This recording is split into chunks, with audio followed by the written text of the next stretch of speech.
So we are now 2 weeks into the NFL season, and I want to take a look at NFL power rankings, give my reaction to where many people sort of see the Packers right now after the loss to the Falcons. We did this last week as well, and I think after week one, beating the Bears 38-20, tons of people, tons of sites move the Packers up their rankings, which makes sense.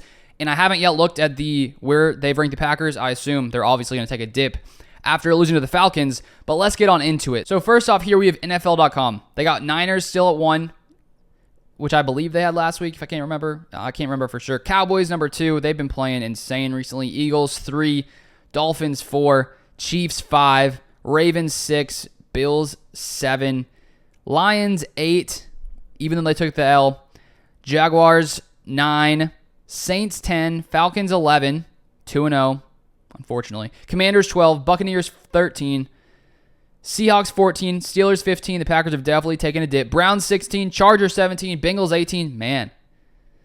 Packers 19. All right, so they also here talk about player contract situation. He says, Dylan is in the final season of his rookie contract and is playing for his future this season, whether it's in Green Bay or elsewhere, but it's not off to a great start. He had a chance to make a statement last Sunday with Jones out, and Dylan managed just 3.7 yards per carry. He could have changed the game with 1 yard, but he was stuffed on a 3rd and 1 in the fourth quarter. So 19, I get the drop. I think if you look at, now I'm just worried about the Packers' run defense because we got absolutely destroyed, even though we knew it was going to come to us. I think the blame could probably fall on Barry and the players because there are lots of missed tackles as well. But that, I get it. I assume we'll have a similar thing here. So this is from CBS Sports. Let's get into it. Here we are. Niners 1, Cowboys 2, Eagles 3, Chiefs 4, Ravens 5. Dolphins 6, Bills 7, Commanders 8, Saints 9, Jaguars 10, Buccaneers 11, Falcons 12, Packers 13. So we're still sitting up pretty high. I guess we were 9th last week. They dropped us 4 spots right behind the Falcons who beat us. They say this, they blew a game against the Falcons after leading in the fourth quarter. The defense let them down late, which was somewhat surprising. The defense definitely let us down in the fourth quarter especially. But also, too, I think when you look at the fact that the Packers had 3 separate drives and, to potentially put the game on ice, get a first down, run the clock down, the Packers couldn't do anything in the fourth quarter. And I think honestly, the offense deserves just as much blame as the defense because the defense was out there for so many plays because the Falcons just ran so many plays in that game. And then the Packers come in, have 3 and outs. The defense has to go right back on the field. So it was a tough situation for the defense. Obviously didn't play well, but also the offense just disappeared in the fourth quarter. But still at 13, that's a pretty, nice ranking. I still think this is a great Packers offense, still without lots of our top players, Watson, Aaron Jones. So they're a little more optimistic there about the Packers. Then to finish it off, let's go with NFL.com. So here we have it. Niners 1, Chiefs 2, Eagles 3, Cowboys 4, Dolphins 5, Bills 6, Ravens 7, Lions 8, Jaguars 9, Saints 10, Jets 11, Bengals 12. I think the Jets should be lower, to be honest. Browns 13, Falcons 14, Seahawks 15, Chargers 16, Steelers 17. I put the Packers ahead of the Steelers easy. 18, okay. We dropped 3 spots.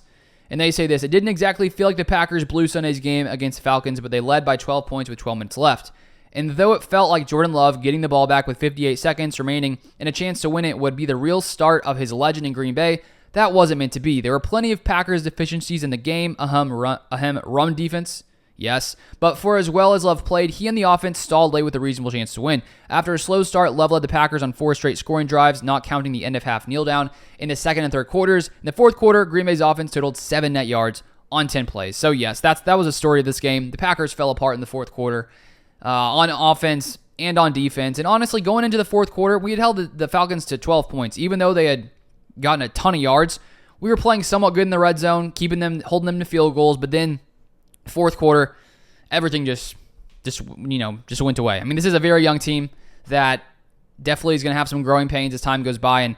And just to remember, too, we were out without Bakhtiari. Jenkins leaves. Watson wasn't in there. Jones wasn't in there. So to be in that game all day long, the Packers looked like they were in control until the fourth quarter. So if we can get better at finishing games, honestly, I think the offense needed to be more aggressive instead of there was that second drive in the fourth quarter. We just run 3 straight run plays, can't get a first down.